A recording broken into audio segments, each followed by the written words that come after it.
The crazy thing is, I'm only filming this a week after the end of May, and yet it feels like May was so long ago.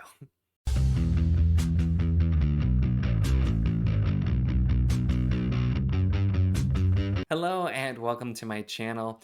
In this video, I'm going to be doing my May wrap up and talking about everything that I read in the month of May, which was a little bit of a slower month, I guess, at least compared to April, which was obviously readathon month, so there was a ton of stuff. But also the amount of stuff that I've gotten through now coming into June, some of which I did start right at the end. Technically, I feel like May was so long ago. But had some big things, including some new favorites, some disappointments, and some stuff kind of everywhere in between.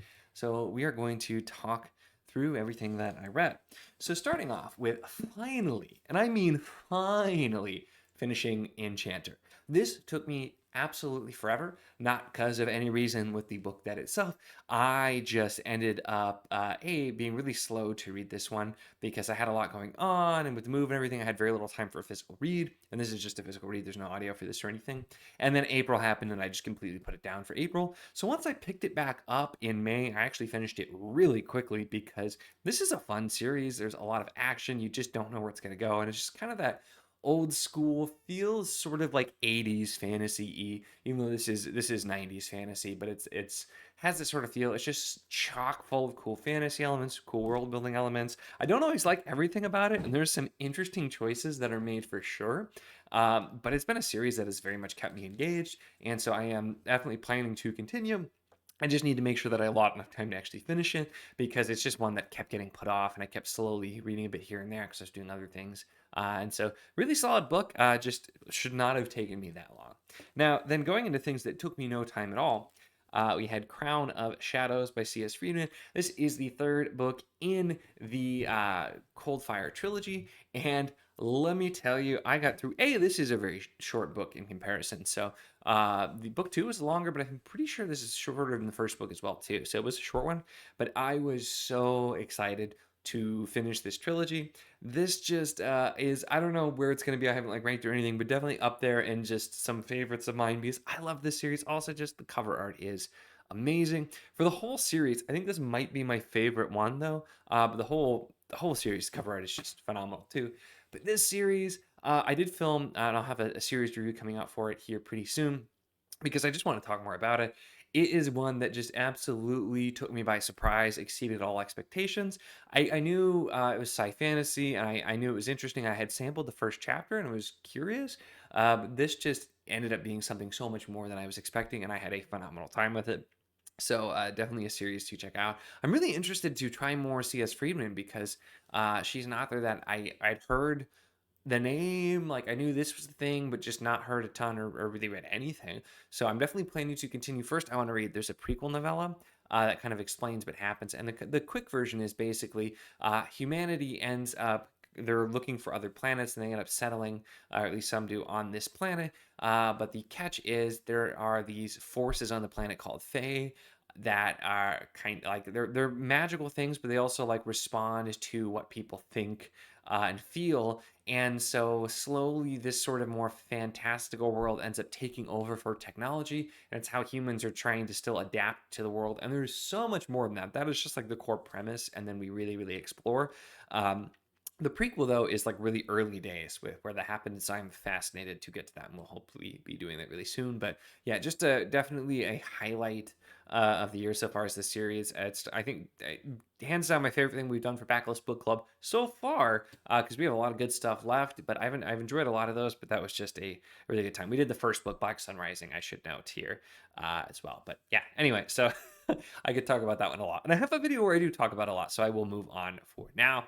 Then I finished that up, and then I immediately did Parade of Horribles as soon as it came out on the audio, of course. And I continue to, and I have a video that'll be coming out soon too, where I did film for this, talking about this book here too, because I feel like it's later books, it's hard to do a review sometimes, but there's enough to talk about with the Carl books, and there's enough people who are reading it that I figured I'll still do my video because a few things I want to say. But the summary is I've yet to be let down.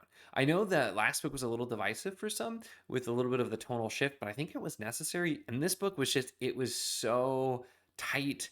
It was well plotted. There was still the zany stuff, but there was also a lot of lore and plot moving forward, character moments. There's just all of the stuff that you want in Carl, and it was there, and it was done tight instead of. It felt like some of the ones before this were starting to just go a little bit too wide and broad and getting a little distracted. And this really feels like we are gearing toward that finish, and I can't wait. So been one of those series as well. I'm still kind of shocked by how much I've loved Dungeon Crawler Carl, because it is on paper just not at all to my taste, but I've had a fantastic time. Then, speaking of Backlist Book Club a moment ago, I did Dagger Spell by Catherine Kerr, which was our pick for May. And this is also one that I think is a bit divisive for good reasons. And like I know Athena had some struggles with elements of this book as well. This is one where there was a big thing in it. It involves incest, no other way to say it. And it happens sort of out of nowhere. And so it's very jarring. But the overall like idea and the premise of the series and the books has me intrigued enough, and I enjoyed the story enough, especially the longest section. This is kind of divided into different time periods, and there's some different timelines. But the longest section in the kind of the newer timeline, I really enjoyed, and so I'm very curious to see where this goes. This plays around the idea that reincarnation is not only, or not even necessarily like reincarnation, but like souls being reborn. It's not only and I know that's semantics, but you'll see why. It's not only a real thing, but it happens very quickly. So your soul might be, every generation or in short periods of time might be reborn very quickly. And so it's the two people involved in the incident, their souls end up kind of twisted together because of how horrible the thing was. And there's a sorcerer who makes a vow to right the situation, not realizing how much of a struggle that's going to be. And so you're seeing different timelines, and you see different characters who you're like, oh, you figure out that was this person. Now they're this person, and they can be very different. They can be completely different. They can have some similar qualities. And so just that idea of seeing over this long period of time people reborn and doing different, having different lives, different relationships, and it's fascinating. And so I'm very curious. I'm planning to at least continue with the first trilogy because I want to know more and see and where I go from there. But that one was just I had some stuff in it, and I can totally get why it's kind of balanced. But I really liked other parts, so I'm intrigued enough to continue. Then, unfortunately, one that did not intrigue me enough to continue, Lord of the Isles by David Drake. I had this book for over a decade. It's just one of those random pickups I made when I used to live. Well, I live in the middle of nowhere again now, but back in the before time when I lived in the middle of nowhere, there were really no bookstores around. So, if I was ever like at like a thrift store or something, I'd poke around at the books. And this was that. This was like a thrift store find. And I meant to get to it for absolute ages and just never really had. I later got the second book in the series in hardcover as well. And I know it's a longer series. And David Drake also wrote like a lot of sci-fi, so an author I meant to try. And I sampled the first chapter on this one too at some point. It has one of the cooler fantasy names, Tanoctress. Super cool name.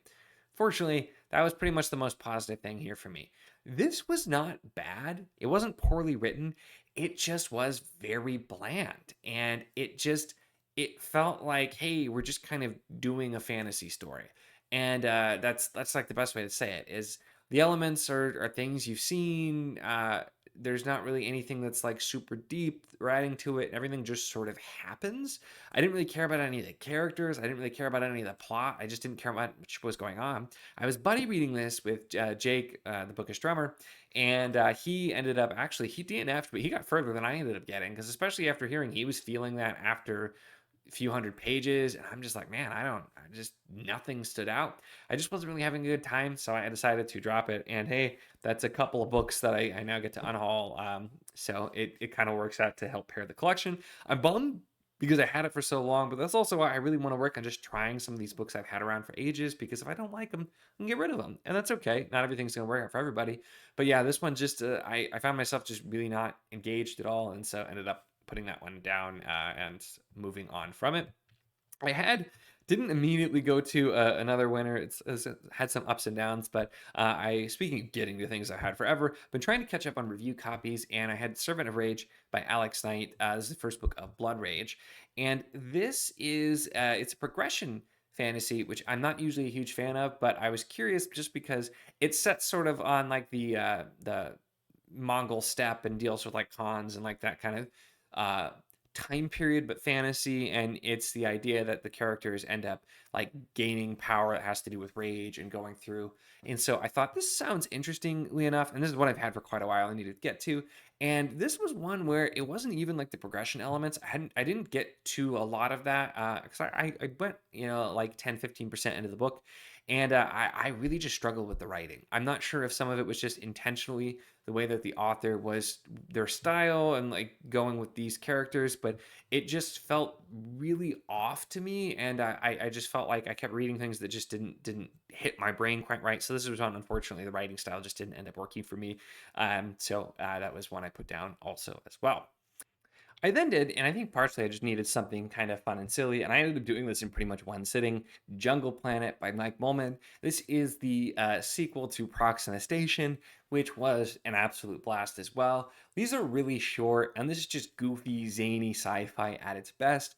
In the first book, you have the main character who's an anthropologist who ends up getting whisked away onto this space station where there are these multiple races of aliens, all of which are inspired by the author's dogs that he's had over the years.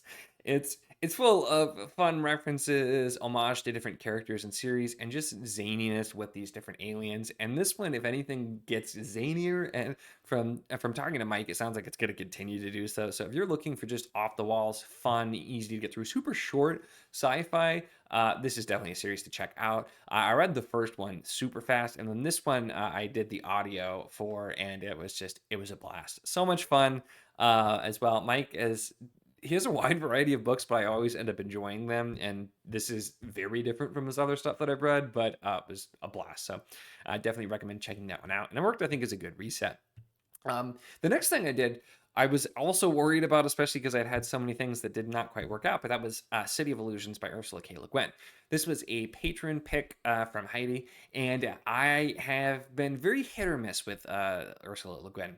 And this is part of the Hainish cycle, and I really did not care for The Left Hand of Darkness. It just did not jive with me. I was very bored. I just could not engage with it. So I was nervous about this one. She told me it was different, though, and didn't have the same feel, and I agree. This was quite different, and just another one where the things she was exploring, because Le Guin is a phenomenal writer. Even if I don't always jive with her stuff, she is a phenomenal writer. And this, though, somehow made me interested enough that like I want to read more in the Hainish cycle now, despite never planning to pick it back up. And so now I'm curious and to go more. This, though, is you wake up with a character who has no memory of who he is or where he is or what's going on, and is trying to kind of discover who he is. And he ends up going through and trying to figure out what's happening. He's on this sort of post-apocalyptic Earth that's been taken over by this other group of people or aliens, I suppose, not people, but and there's all of these elements going on, but he's just going through trying to figure out what's real. It focuses a lot on what makes you, identity, and that type of thing as well. So it was a fascinating read. I have a review that'll be coming out for this one here soon, also. But just yeah, very very fascinating, and has me actually curious, which is surprising considering how hard I bounced off The Left Hand of Darkness. Would not have expected to have it work nearly so well. And then finally, because I'm still working on, like I said, trying to get through some review copies, we have Vanisher, Chronicles of the Warren by Tom Grimwood. And this one was okay.